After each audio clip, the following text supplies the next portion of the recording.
Now we move on with the agenda of the TIOL Congress. With businesses rapidly evolving in the digital era, the landscape of ease of doing business is now being redefined. From regulatory frameworks to technological advancements, navigating this transformation is crucial for enterprises to thrive. Ladies and gentlemen, up next we have a thought-provoking session on ease of doing business in the new age digital economy. This discussion will shed light on how businesses can adapt to emerging challenges and leverage opportunities in this digitally driven world. Please put your hands together as I invite our panelists for this what promises to be an interesting session, starting with Mr. M.K. Sinha. He's the incumbent CEO of the GST Network, a 1993 batch IRS officer with extensive experience in customs, revenue intelligence, and policy formulation, including being the key architect of the GST law. A very warm welcome to you, Mr. Sinha.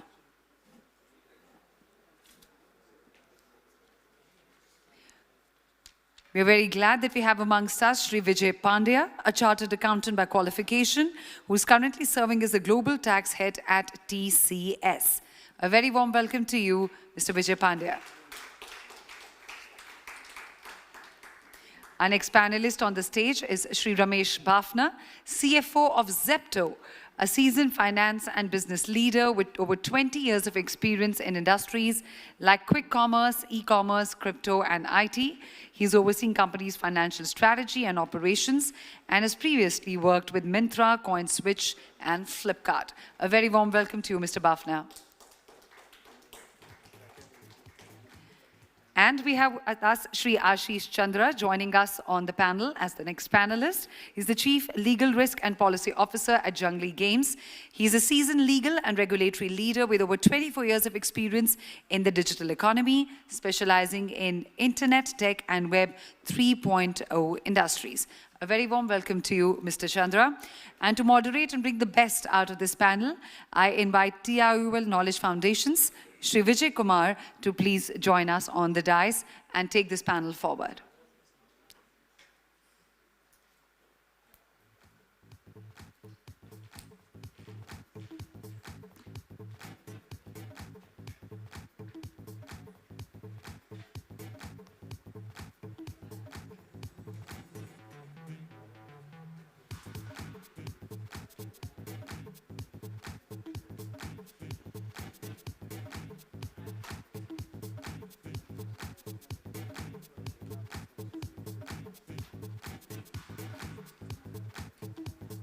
Thank you all. Thank you for joining us. But we would like to begin the ease of doing business in new age digital economy, the session with a very special address.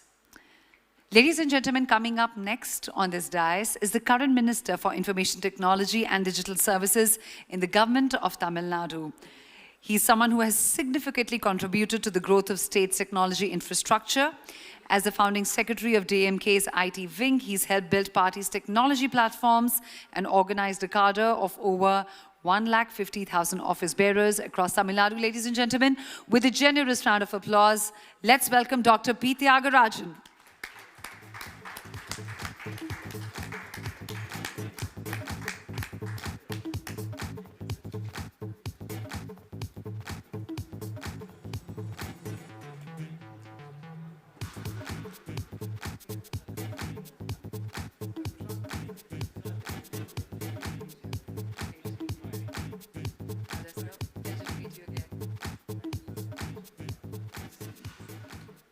Good afternoon, ladies and gentlemen, and thank you very much for this opportunity to be part of this discussion. I'm a bit,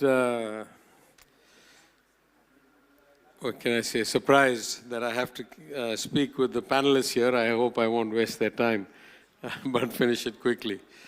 But I'm very pleased to be here with at least some of the people I've already interacted with before. I used to be a member of the GST Council, so I know Mr. Sinha quite well. Mr. Ashish Chandra has called on me in my official capacity. I'm also pleased to share the discussion here with Mr. Vijay Pandya and Mr. Ramesh Bafna, and of course, our moderator, Mr. Vijay Kumar. I must start by saying that my association with TIOL is several years old now, and Thiru Shailendra Kumar always invites me every year to these awards. I wonder if he's taking the risk of asking me to speak, given my history, particularly at places like the GST Council, where I've upset quite a few preconceived notions, if I will. But in any event, we are in a different era today. And though ease of doing business is kind of the adage, in theory it facilitates growth, it facilitates employment, it increases the speed of development. It has many benefits, and it's a bit hard to define. It's a bit like the Supreme Court said about something else. It's hard to define, but I know it when I see it.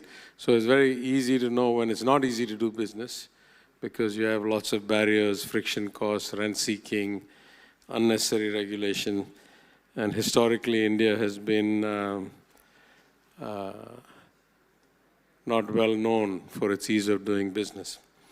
But in some sense, I think the digital era provides us an opportunity to not just fix some of our problems, but actually to leapfrog.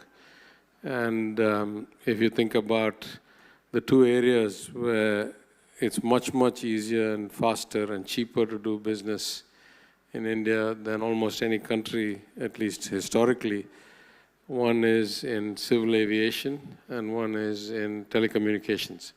In both of these, we went in less than 20 or 30 years from kind of, a Cold War, Soviet bloc levels of lack of access to first world levels of access, and in fact, at a cost-benefit basis, better than most countries in the world within 30 or 40 years. With all the investments over the last 15 years or so, with the identification schemes, with the India Stack, with the payment interfaces, with so many digital innovations, we are now at a really good place. And I cite some of the statistics from the Government of India's State of India's Digital Economy report. It says India is the third economy globally in economy-wide digitalization. It is 12th among the G20 in individual user digitalization. It's predicted that the digital economy will grow twice as fast as the normal economy because of the conversion from non-digital to digital. And that right now it contributes about 12% of the GDP, which, given that is going to grow faster, will rise rapidly. And the fact that there are many global capability centers and global players coming and investing here, that growth rate is likely to be driven not just by our variables, but also by global variables. Of course, the notion of ease of doing business changes quite dramatically when you're talking about the digital economy. It means first, you have to have connectivity, you have to have access, you have to have security, you have to have, in some sense, a digital-ready ecosystem, as well as the ability of people to adapt to new ways of doing business because it's digital. And at the start of it is connectivity. And especially for people like me who focus a lot on inclusion and ensuring that equitable access keeps democracy functional, then connectivity is by far the most important thing. Now, at some level, we have, as I said, very, very good mobile telecommunications, and with 5G, relatively high-speed access. I think countrywide, we may be almost at 75% penetration of digital access on phones. I know in Tamil Nadu, we're far ahead of that. Of course, there's a big divide. Almost every urban area is 100% connected, and some rural areas are quite far behind. Tamil Nadu is better off than most because we're very urbanized. But still, we have about 12,600 plus villages where there is not a natural economic model to provide high-speed fiber-level access. Now, it's possible that 6G and faster, telecommunications that are wireless will overcome this gap. But for now, as part of the BharatNet program in Tamil Nadu, we are focused very keenly on getting our what we call Tamil Nadu FiberNet project done, so that everybody in every village in Tamil Nadu can participate in the digital economy. We expect to start rollout to the first 100 blocks, about a few hundred villages, in the next month or two. And by the end of the year, we hope to be fully complete, and that's probably 2 years behind the project schedule because of COVID and other constraints. But what we're seeing now is that the shift is not just about basic things. Of course, basic things are things like e-commerce, but now with IoT, with Industry 4.0, 5.0, fintech, blockchain, and like shared data backbones, cloud computing, and most recently AI, we're going to see the nature of the digital economy shift quite a bit as well. And in the old days, we thought about regulatory roadblocks of efficiency, about physical infrastructure, about ease of investment. These were kind of the benchmarks for ease of doing business. Now we think about things like, as I say, equitable access and digital infrastructure, what speed, what number of users, e-governance. I'm going to speak a lot about that because I think India has a real opportunity to improve the way we operate as government and as citizen-government connect through better e-governance. Things like data protection, data security, prevention of all kinds of hacking, cybersecurity, and as we move forward, that we should have our fair share of innovation, which is now quite a global business. I'm sure most of you have been following the developments both of DeepSeek and of the French AI engine Claude, and how basically this is now a race around the world, not just a US-based technology, what can I say, leadership as it used to be. In many ways, these drivers, the digital infrastructure, e-governance, digital payments, cybersecurity, and innovation, will determine, I think, a profound shift in the relative scale and relative impact of different economies.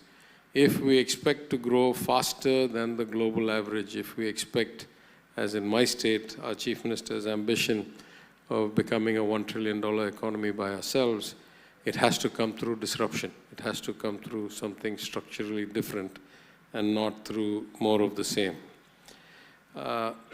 For me, the primary advantage as a minister, as a politician of e-governance and of a digital approach is huge increases in the efficiency of running the government, massive reductions in friction costs of citizens interacting with government, of rent-seeking and other bad behaviors, and effectively the only antidote to the rising vacancies in government positions. I heard my friend Rajiv Ranjan speak earlier. He'll know, when I used to be an opposition MLA, the average vacancy rate in terms of sanctioned posts to fill posts in governments around the country used to be 30 to 35%. Today it's crossed 40% in most states and the union government. We are going to only go in this direction for multiple reasons. The cost of these employees is so high, and the process for selecting them is so riddled with structural problems, including litigation risk, that there's simply no way we can replace as fast as people retire. So we're going to have to do a lot more with a lot less people. The population increases, the complexity increases, the number of things we need to do in government increase, but we're going to have to do it with fewer and fewer people. Technology has to be the key. The great luxury of doing these things digitally is that you now have infinite memory, you have searchability, sortability, and you have a backbone from which, or a data source from which you can do things like leveraging artificial intelligence or more sophisticated analytics even without going all the way to machine learning. So as I say, if governments can do it, then of course the real economy can do a lot more of it. Corporates, we see many leaders in the field, and we can see the possibilities are infinite. In Tamil Nadu, we have taken several measures. Just to give you a sample, I don't want to, I'm running out of time. We have e-service centers, about 30,000 of them, so citizens don't need to come to government offices. We have a blockchain wallet where people can carry their certificates with them. We have better dashboards and better integration with GIS and geotagging of things. We have all our agricultural models run on AI using geomapping or fencing. And then we have greatly improved our government's actual e-office systems and database analytics. I could speak a lot about some of these because I would say I probably did more utilization of technology and the digital approach to the economy when I was finance minister than when I am IT minister, because sadly, the political will to drive change is much more available when you're finance minister than when you're IT minister. But in any event, I look forward eagerly to listening to the insights of the panel. I think we're in a new era. I think it has great promise, and I'm sure we'll gain a lot of insights from the experts here. Thank you very much.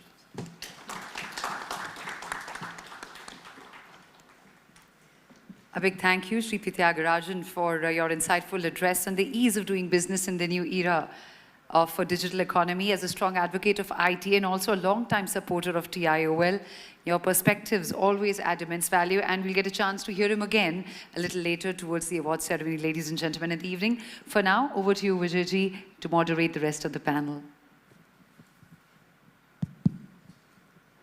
Thank you.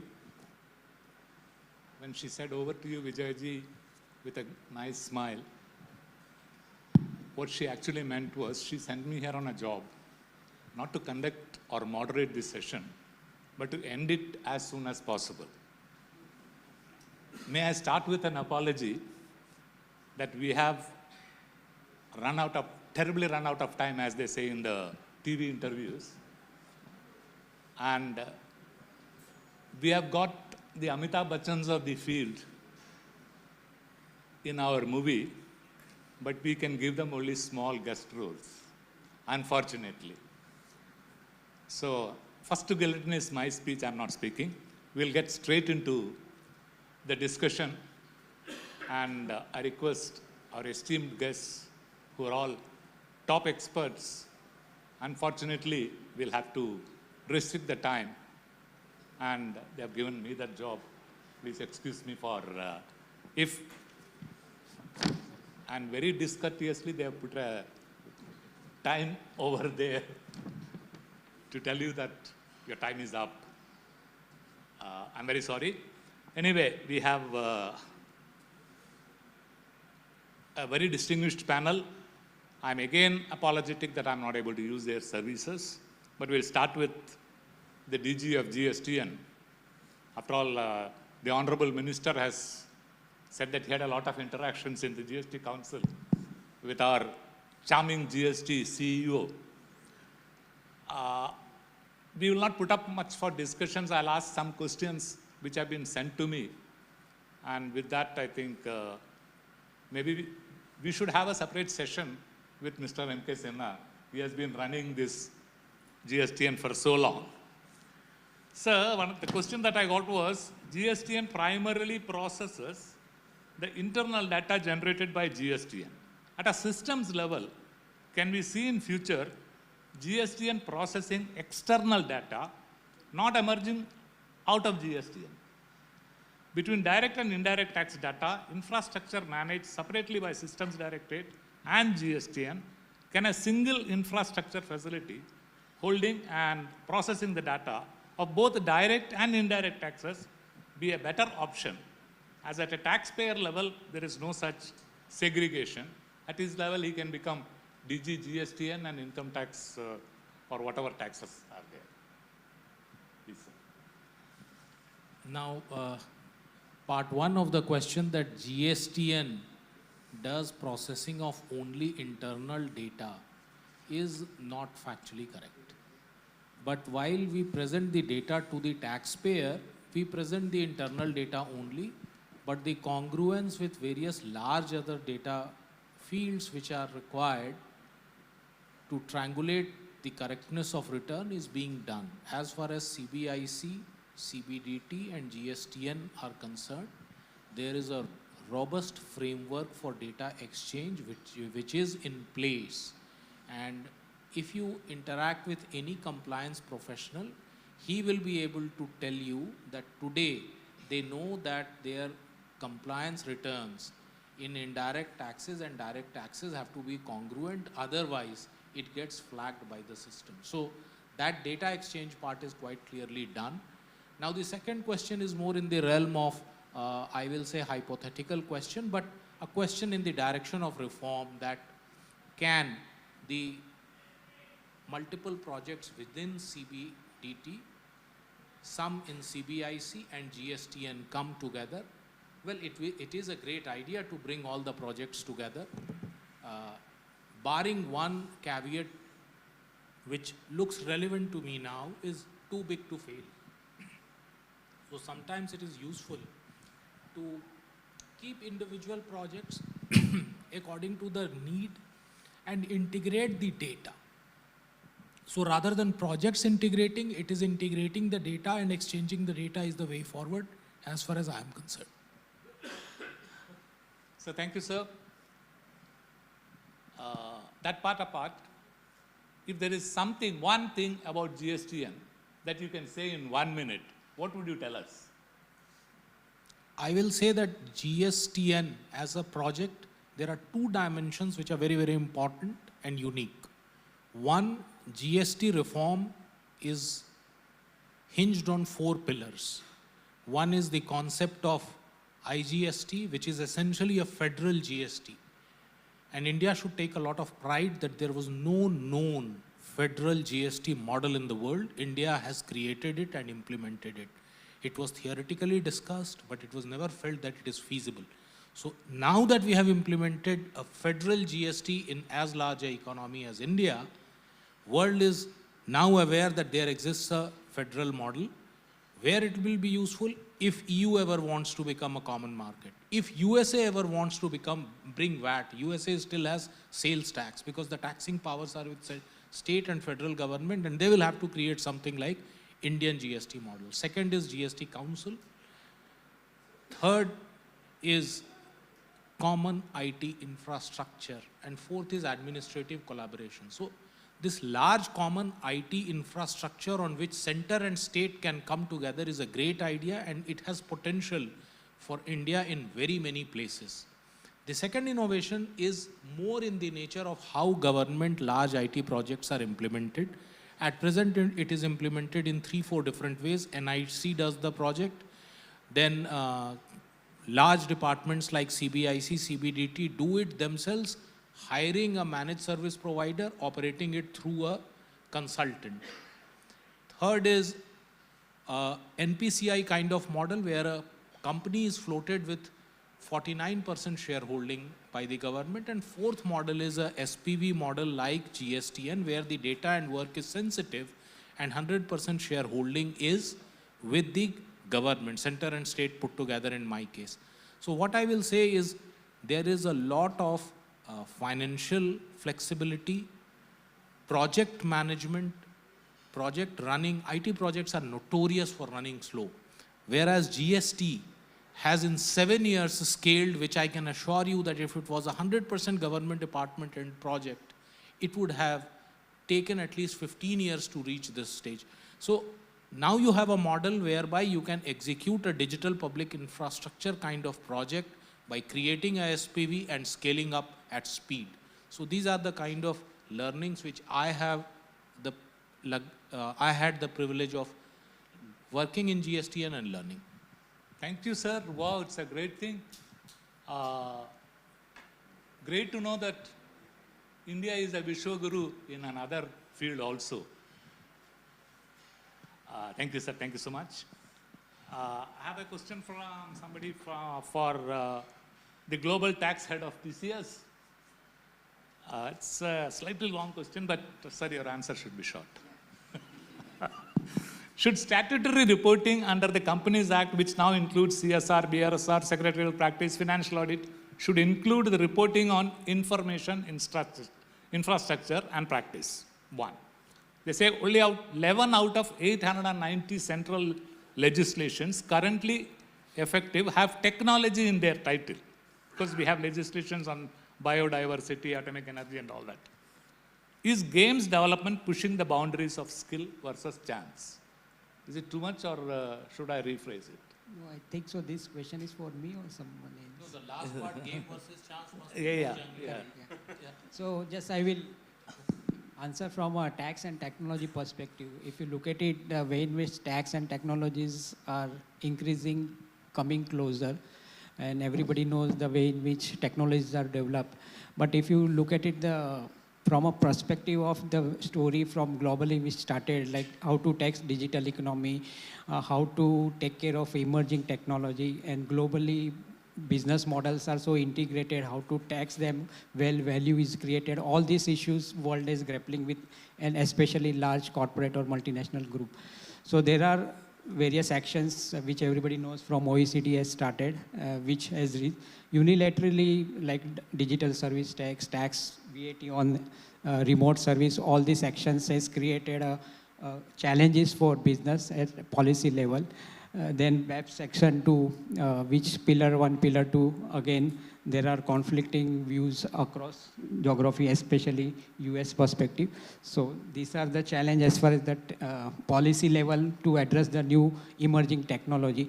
When we talk about emerging technology, there are cryptocurrency also, correct? So how to tax those cryptocurrency transactions? Is it an asset? Is it a commodity? Or is it currency by itself? So these are the challenges which policy perspective, but from a business perspective, this is a new opportunity, new business. So business is going ahead, whereas tax policy administration has to find a solution to tax it. Parallelly, there are regulations. RBI is contemplating their digital currency also. So these are the response to such technology challenge which is coming. So this is what, from a tax technology perspective, there are challenges, but at the same time, there are opportunities to find out innovative solution by the business as well as tax policy perspective, so that it can be effectively addressed and can help us in ease of doing business. Thank you so much, sir. It's really great to hear that sometimes maybe this ease of doing business is not really a disease of doing business. Thank you, sir. Now, here is a man who can deliver anything in 8 minutes, including a speech. Your 2 minutes, sir. How do you do it, and what ease of business you would like the government and Mr. Sinha to implement? All in 2 minutes. Thank you. Thank you. I'm Ramesh, CFO at Zepto, and it's a quick commerce company, and I'm sure a lot of you would have used quick commerce in the last 2 to 3 years, right? The way it's a supply chain intensive, technology-led company. And it's quick, not just because it's some drivers are driving fast, it's quick because of the proximity of the dark stores where we have across the country, right? So today, we are upwards of 900 to 1,000 dark stores across the demand centers in each localities, right? So to that extent, that makes it quicker to the end consumer delivery. And the way it starts is, it starts from the city. Every city has a large mother hub. And from those mother hubs, it goes to the dark store, and dark store to consumer fulfillment. The entire layer, from customers' requirements to backward to in terms of supply integration, happens to technology, right? And the entire piece is stitched by AI in terms of recommendation engine, what would one prefer, what is the geographical location in terms of timelines, ETA, all of those pieces, right? As we are rapidly, and coming to the next part is, as we are rapidly increasing, what support we would expect, or we would love to have further, is ease of registration of more PPOBs and APOBs of new centers. The dark stores expanding, we're already 1,000, will be upwards of significantly increasing year on year, right? And if we can have a standardization and simplification of ease of registration of newer dark stores, that would benefit significantly. And the second piece is startups in general, right? And not just quick commerce, startup in general. See, all the startups are giving alpha to that $5 trillion economy which we want to build. And if you're generating an alpha in terms of the growth, then it's great to have those investments even by the government side to put in the startup segment. And a simple example can be in terms of GST refunds, right? Today we don't have a provision for GST refund, like in case of indirect direct tax, there's an assessment or a scrutiny, and then post that there is a refund which happens on a periodic basis, right? So something similar if we can have in GST, where you have a proper process where there's a right scrutiny which happens, and then end of the day for that unblocks a lot of working capital for startup ecosystem, because that itself, there's a disruption by very nature. The ideas are ahead of time, and the startups are in general crunched for working capital. This is the money which is their money lying in GST accounts. If there can be a process or a system which kind of seamlessly, but rightfully also, in terms of having the right assessments, also have a provision for refunds like it has for direct taxes, would be a great initiative. That's all from my side. Thanks. Thank you so much. Now, I think the three most important factors today are AI, artificial intelligence, skill games, and blockchain. In the morning, we had Honorable Justice, the President of the Income Tax Appellate Tribunal here. Oh, I invited him for a cup of tea after his meeting was over. And then he was very keenly asking about blockchain, things like maybe how to make money. We have an expert here who can talk to us on artificial intelligence, skill games, and blockchain with a little tax effect. Could you please tell us? Sure, sir. And one sentence on how to make quick money. Is it possible? Yeah, make sure you pay taxes irrespective of how you make money, right? Make sure that you account for taxes. But sir, I'll just pick it up from your anecdote of, shifting from ease of doing business to disease of doing business. And I think that disease should not lead to a position where we cease to do business. And I think we all are talking about India at 2047, when India turns its century after independence, which is 22.5 years from now onwards. Now, I remember about 23 years back, as a very young corporate lawyer, I shifted my professional base from Delhi to Mumbai. And at that point of time, sir, it was 2002 or 3, I started working for a US multinational company called as NCR, which was implementing the very early stage of ATMs, banking technology, check truncation in India. And at that point of time, this disruptive technology was seen in a very, very negative way across the quarter, whether this is banking industry, whether this is employees, government, tax standpoint. It was like a new enemy which has come into India. But fast forward 23 years, now we live in an economy where we are proud of what NPCI has done, what FinTech has done. Now imagine if in the year 2023, these new disruptive technologies were being throttled by not so thoughtful policy and tax regime. We would not have seen the financial inclusion. And after that, I started working for the very early e-commerce days when eBay acquired Bazi in India. It was again the new enemy for the retailers and technology company. And now, Zeptos are the key beneficiary of all the e-commerce things that happened about 20, 25 years back. Now imagine 2047, sir, right? Do we think that the businesses, the job creation, and industries will remain the same what they are in 2024 and 2025? The answer is clearly no. Rishabh, in the previous discussion, said that even LinkedIn chief economist said that in 6 to 12 months point of time, 40% of the cognitive jobs may be no longer there. So how are we ensuring that we are creating a new economic model for the creative and skilled professional? How do I ensure that my son or great-grandson or grandson after 23 years would be able to demonstrate and earn out of his creativity and skill. Here comes an amalgamation of these disruptive technology, whether they are gaming, whether they are AI, or whether they are blockchain, right?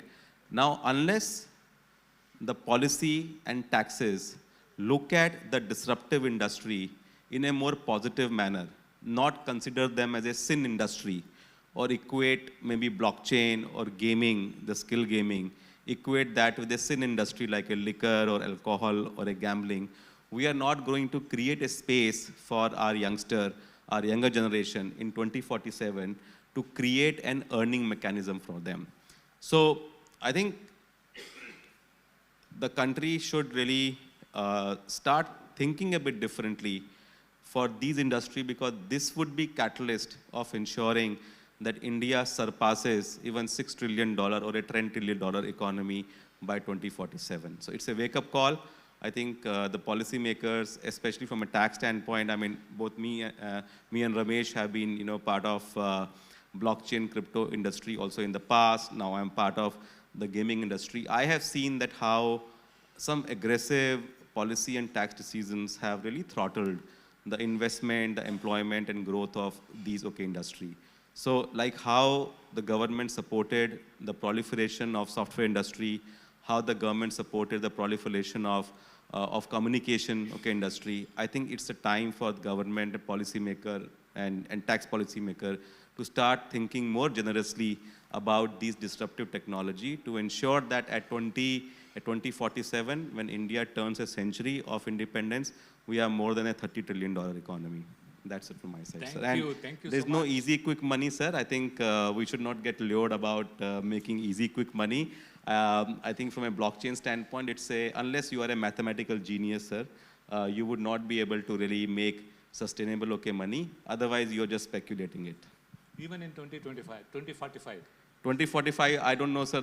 I think if India makes good policies and tax decisions for these, we'll ensure that the disruptive innovation is happening in India.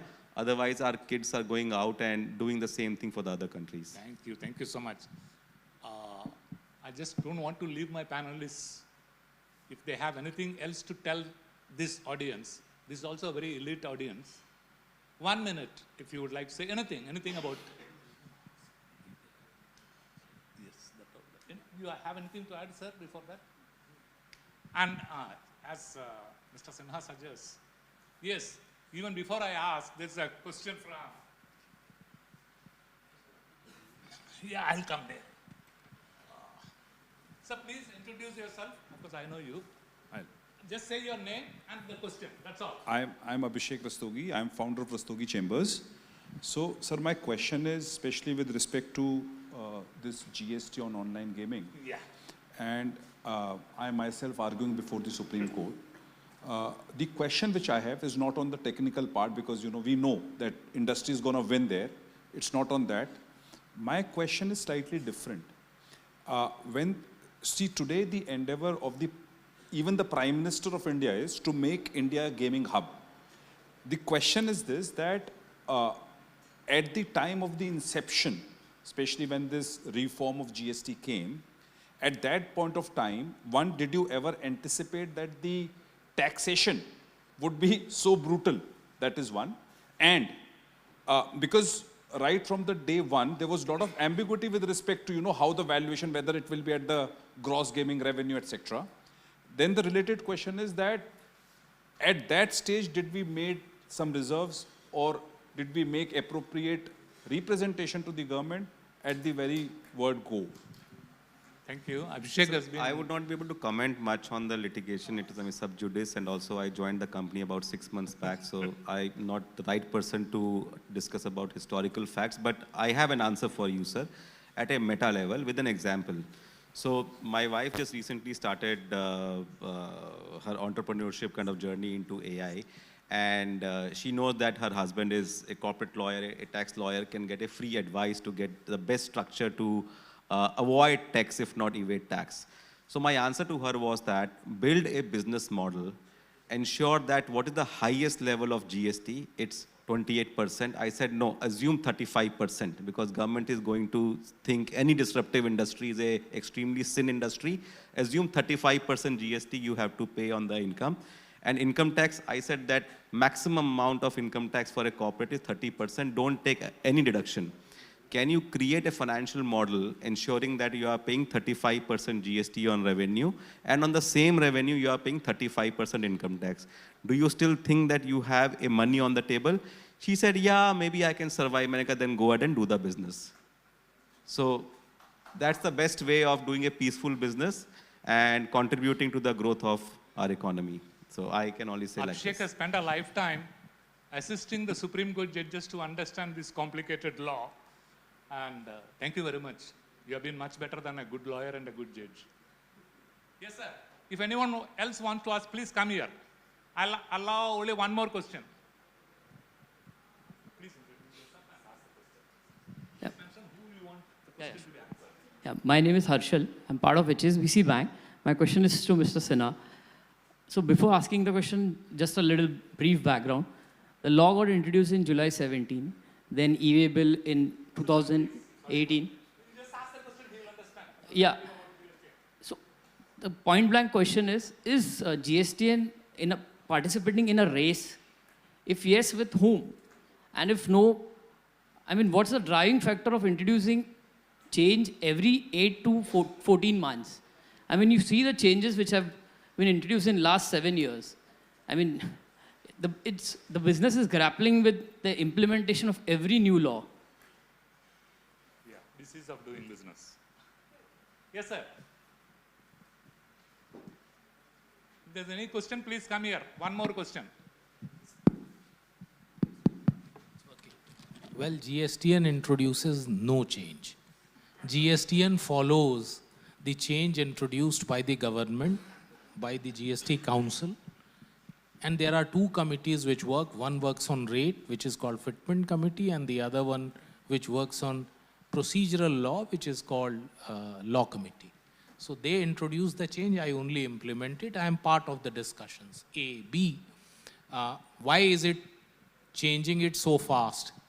Well, I have often heard in the past that why are you not digitizing fast enough?